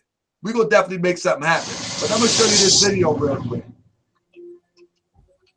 I'm gonna show you this video real quick. This is one of the way I'm the streets, man. But I want to know, man, cold-blooded. All right. Like I'm saying, I can say you for the people. You got people all up in the church. You're supposed to manage these people, man. And I mean, I understand that y'all said, but you ain't gonna answers for like, then you come down here like talk about like 100, like some days. You know, excuse the language, man.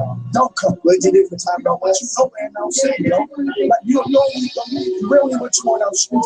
Like you disrespect our streets, man. This me PFK home. I was on the phone, you disrespect up here. You came down there, you ain't even fighting the war with this show. You ain't had nothing on this show. You ain't had the guns and nothing. Without process. What's me up? You trying to kill us, man. That's your mom, man. But we tell you on the streets, feel like you're killing us, man. All right. Don't know it. Sit down. Oh, no, the whole city. Is it that easy? The nigga really get you down in here?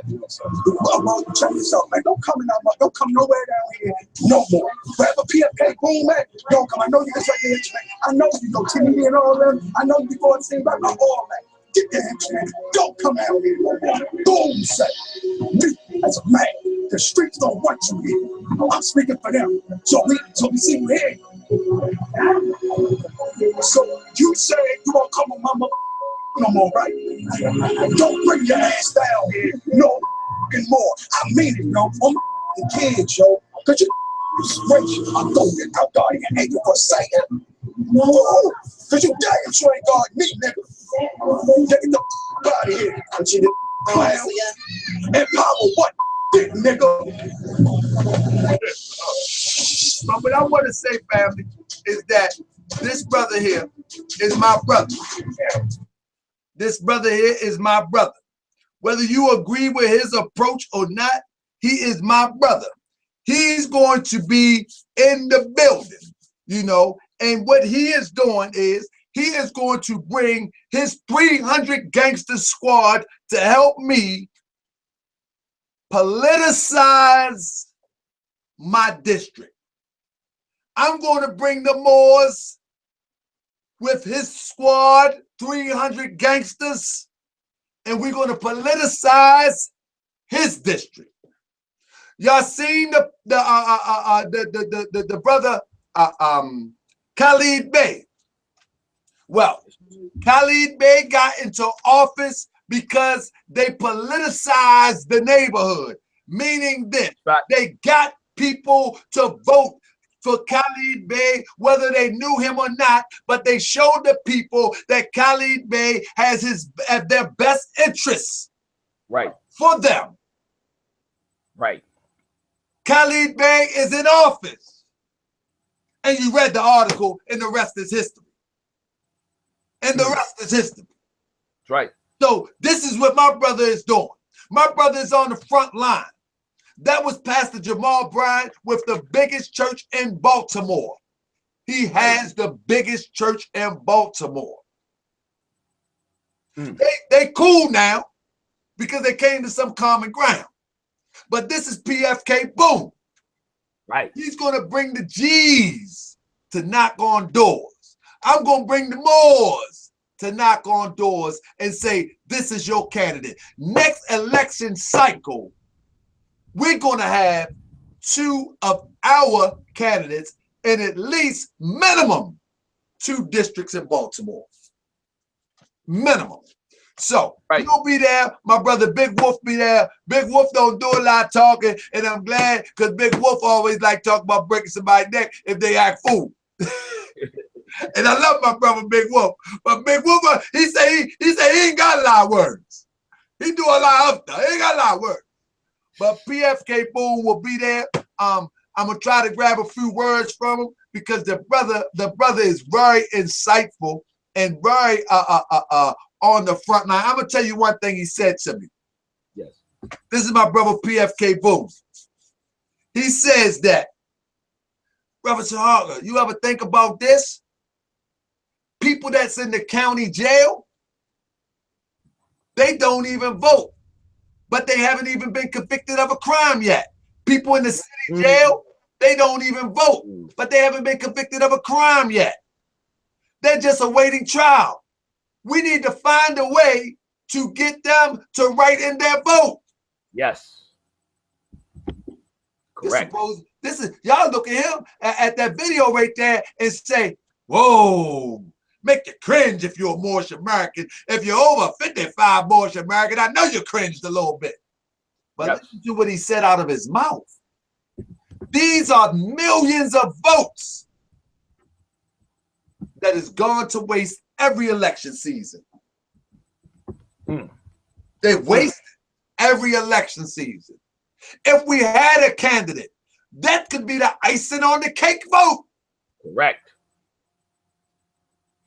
We got to do some things, family. We got to do some things. So on Saturday, this coming Saturday, 9 to 5, Baltimore. Let's see if we can get the address up here. We need that address.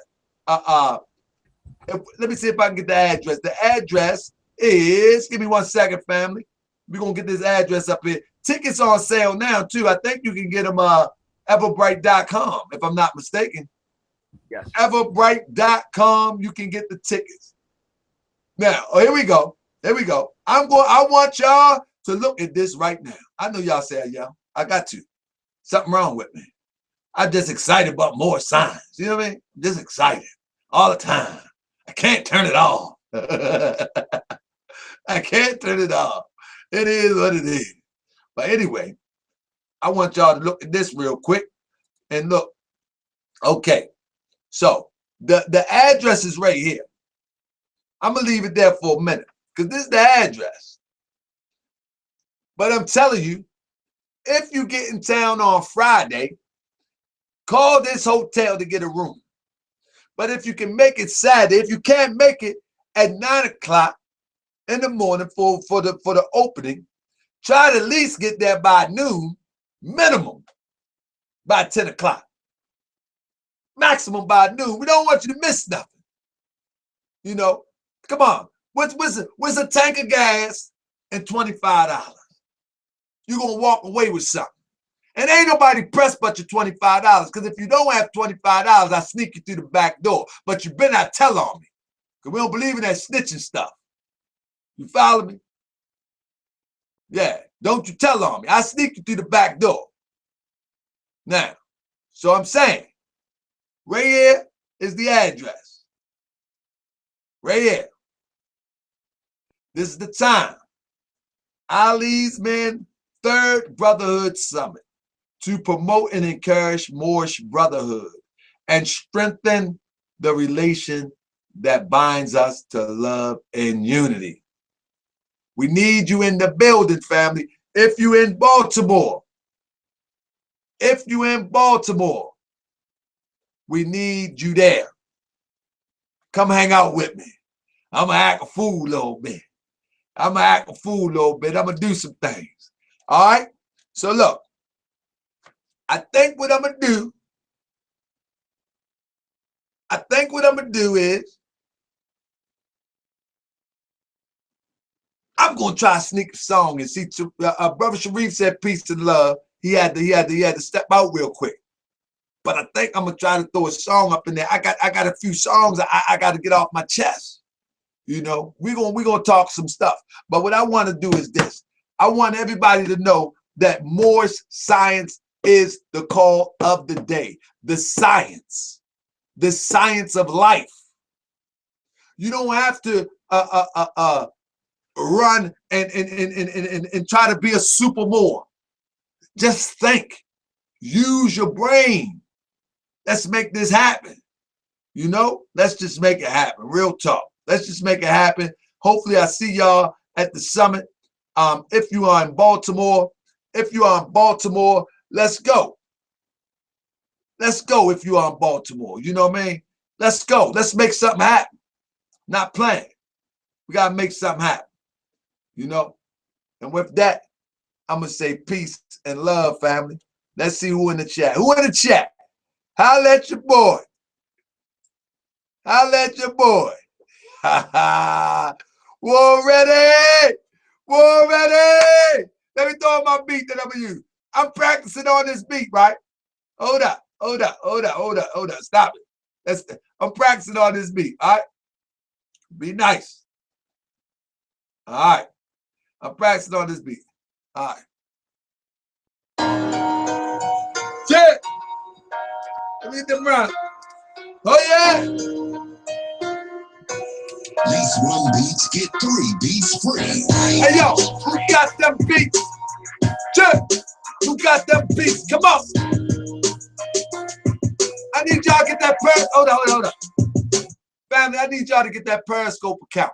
I'm about to start going live on Periscope. I need y'all to get a Periscope account. We need to spread this word. We need to spread more science. We need to do this economic building. We need to begin to build infrastructure. I'm going to set the tone because I'm going to build the first Moorish Science Temple of America real school in Baltimore. It's going to be a small school to begin with, but it's going to be a start. It's going to be a start. So I need y'all to get a Periscope account. I need y'all to pay attention to what's going on. And I need y'all to rock out. Rock out. Rock out. Jay, what you talking about? Go and get yourself a Periscope account so we can just rap just a little. Everybody wanna look at me and wanna get me. But this ain't a joke. Nah, this is me the raw. More science, ball. There's more science, ball. Come on. Ah. Hey. Hey. It's more science, ball. Let's see. Yeah. Who out there that think that they can rap? Let's look up in the track. Let's see who in the chat. I got my brother Ishmael, I got my girl Don right ill. Everybody wanna talk this stuff and keep it real. I got my brother Michael Manson Woods ill. Everybody wanna see the raw drop the pill. But I ain't gonna drop the pill, I'ma just drop the skill.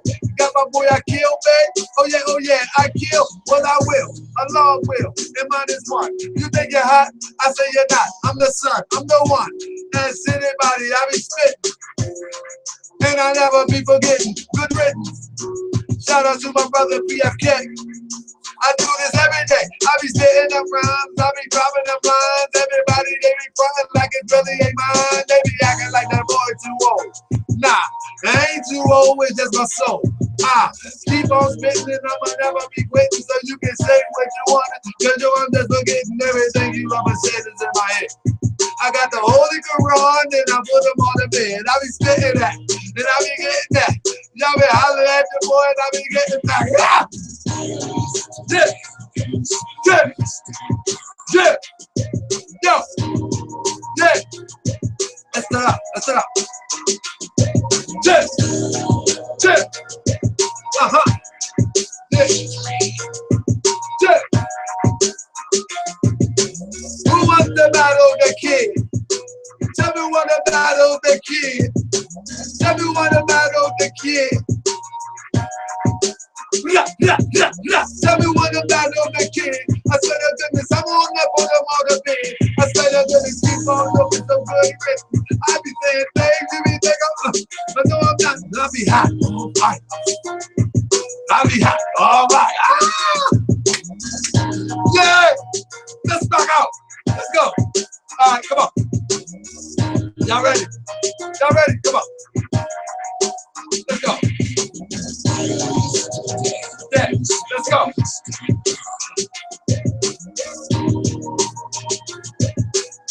Let's rock out. Let's go with it. All right.